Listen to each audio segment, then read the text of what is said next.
Vážený pane prezidente, dámy a pánové,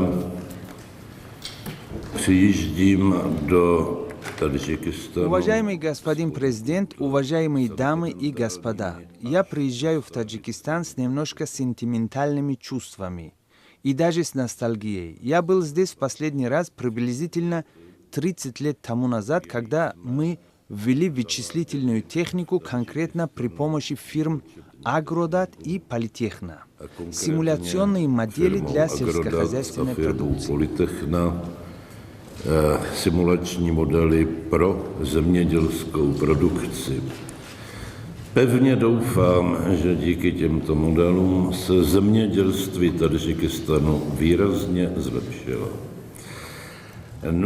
Я очень надеюсь, что благодаря этим моделям сельскохозяйственная промышленность Таджикистана выразительно улучшилась. И сегодня я здесь в первый раз как президент Чешской Республики и приезжаю с сознанием того, что приезжаю в страну, у которой трагическое прошлое и очень хорошее будущее. Под трагической историей имею в виду гражданскую войну, которая длилась примерно 5 лет и в которой погибло больше 150 тысяч человек.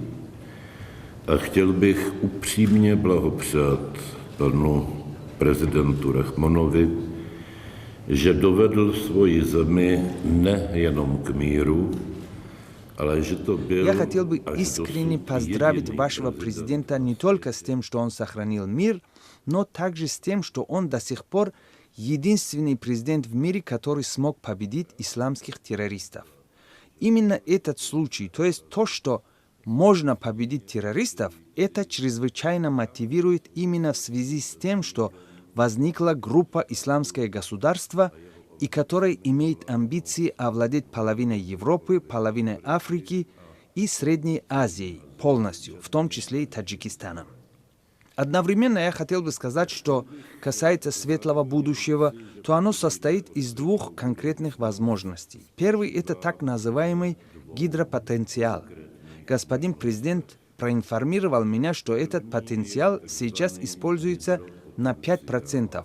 И если бы была возможность в сотрудничестве с чешскими фирмами повысить использование этого гидропотенциала, это представило бы не только хорошие заказы, выгодные для обеих сторон, но также возможность доставки и продажи электричества из Таджикистана в другие страны и полную энергетическую независимость. Představovalo by to nejenom zajímavé zakázky, výhodné pro obě strany, ale také možnost dodávek elektřiny z Tadžikistánu do dalších zemí a plnou energetickou soběstačnost.